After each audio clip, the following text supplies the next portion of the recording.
नमस्कार दोस्तों, स्वागत है आप सभी का YouTube चैनल लॉ इजी में। और आज हम सभी लोग कॉन्ट्रैक्ट के क्लासिफिकेशन के बारे में समझेंगे।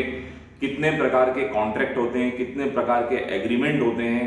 इंडियन कॉन्ट्रैक्ट एक्ट 1872 के लिए ये बहुत ही महत्वपूर्ण टॉपिक है। जितने भी विद्यार्थी LLB की परीक्षाओं की तैयारी कर रहे हैं, BLLB की तैयारी कर रहे हैं या जुडिशरी की प्रिपरेशन कर रहे हैं, उन लोगों के लिए एक महत्वपूर्ण प्रश्न पूछा जाता है एग्जामिनेशन में, जिसका नाम है what are the classification of contract, यानी संविदा के वर्गीकरण बताइए, संविदा के टाइप्स का उल्लेख कीजिए, संविदा कितने प्रकार की होती है, कॉन्ट्रैक्ट कितने प्रकार का होता है।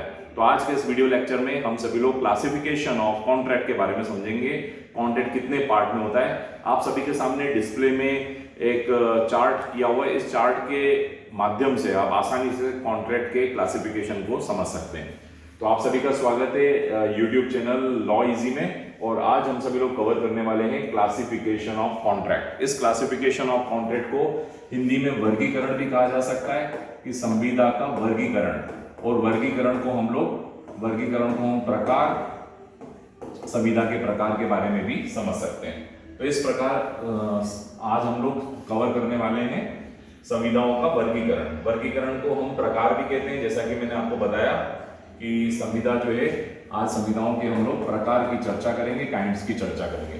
तो देखा जाए तो कॉन्ट्रैक्ट को 3 भागों में आप विभक्त करके इसके काइंड्स को समझ सकते हैं।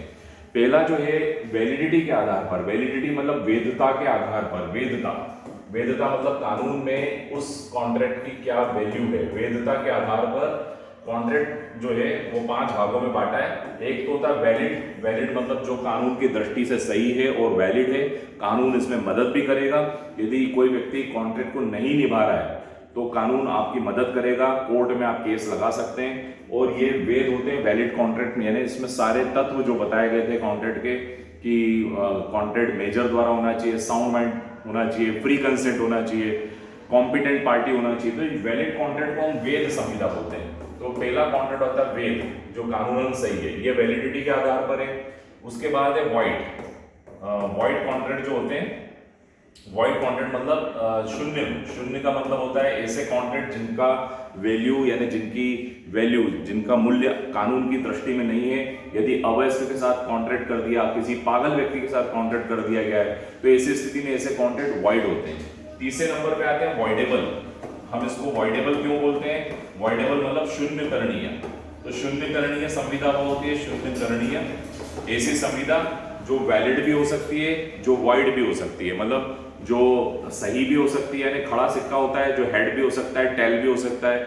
जैसे मान लीजिए एक व्यक्ति की कंसेंट फ्री नहीं थी, लेकिन बाद में वो व्यक्ति कोई आपत्ति नहीं उठाता है, तो ऐसी स्थिति में वो वैलिड हो जाएगा। और यदि वो आपत्ति उठाता है और कोर्ट में केस फाइल करता है तो वह शून्य भी हो सकता है। तो ऐसा कॉन्ट्रैक्ट तो वैधता के आधार पर वैलिड, वॉइड, वॉइडेबल, इलीगल मतलब अनलॉफुल, जो गैर कानूनी कॉन्ट्रैक्ट है।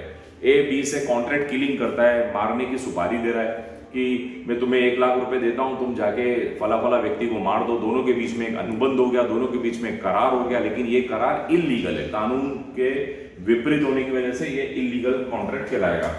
और अनइन्फोर्सिबल ऐसा कॉन्ट्रैक्ट जो कानून में इन्फोर्सिबल नहीं है। इन्फोर्सिबल जैसे वेजरिंग कॉन्ट्रैक्ट, वेजरिंग मतलब जुआ सट्टे का कॉन्ट्रैक्ट। कोई ऐसी चीज जो कानून में पब्लिक पॉलिसी के अगेंस्ट है तो वो अनइन्फोर्सिबल है, मतलब कानून आपकी मदद नहीं करेगा, न्यायालय आपको कोई रेमेडी नहीं दिलवाएगा, इसीलिए इसको अनइन्फोर्सिबल कॉन्ट्रैक्ट कहा जाता है। तो यह है मित्रों वैलिडिटी के आधार पर, यानी वैधता की दृष्टि से एक होता है वैलिड, जिसे हम वैध कह सकते हैं, शून्य करणीय, इलीगल और अनइन्फोर्सिबल। तो ये वैधता की दृष्टि से हो गए। अब हम पढ़ते हैं फॉर्मेशन की दृष्टि से। फॉर्मेशन का मतलब होता है बनाना या बनना। तो फॉर्मेशन यानी किस प्रकार से निर्माण हुआ।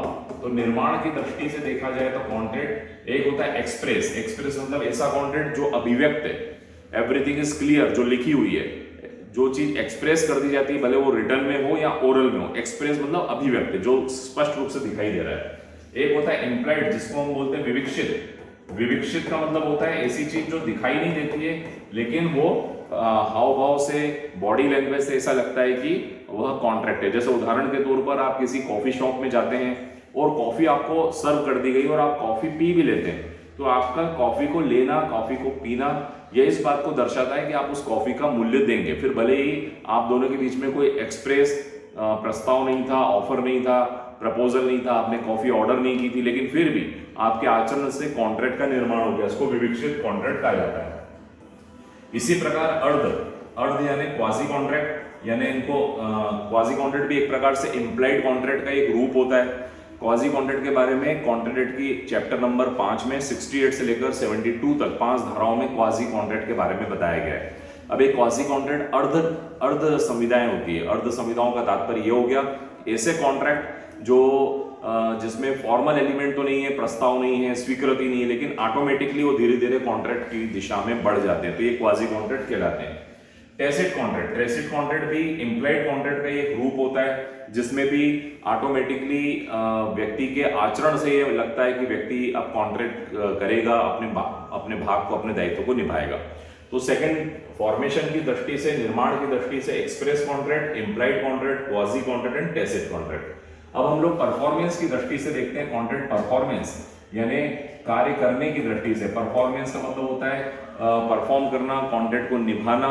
उसकी दृष्टि से देखें तो एक होता है एग्जीक्यूटेड कॉन्ट्रैक्ट। एग्जीक्यूटेड यानी निष्पादित का मतलब हो गया दोनों पक्षकारों ने अपनी अपनी लायबिलिटी को निभा दिया है, अपने अपने दायित्वों को निर्वहन कर दिया है, इसको कहा जाता है एग्जीक्यूटेड कॉन्ट्रैक्ट। एग्जीक्यूटरी, जिसमें एक पार्टी ने तो निभा लिया है, दूसरी पार्टी ने अभी निभाना बाकी है, वो होता है एग्जीक्यूटरी। निष्पाद्य संविदा, निष्पाद्य मतलब इसको अभी भी कुछ फॉर्मेलिटी बाकी है, कुछ पार्ट बाकी है अभी कॉन्ट्रैक्ट का।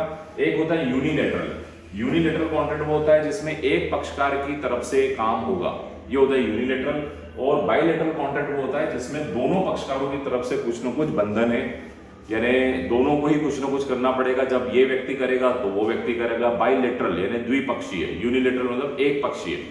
तो ये है मित्रों कॉन्ट्रैक्ट का फॉर्मेशन के प्रकार से, यानी संविदा कितने प्रकार की होती है।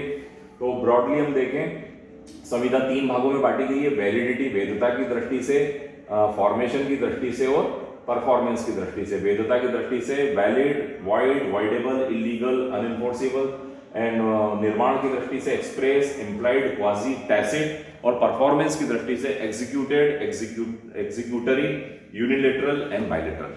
आई hope you enjoyed this lecture. Civil जज, जुडिशरी, LLB, BLLB की एग्जाम्स की तैयारियों के लिए आप लोग ज्वाइन कर सकते हैं वाधवानी लॉ क्लासेस, जो कि लॉ इजी एप्लीकेशन पे अवेलेबल है। Thank you for watching this. Kindly subscribe YouTube channel Law Easy. Thank you so much.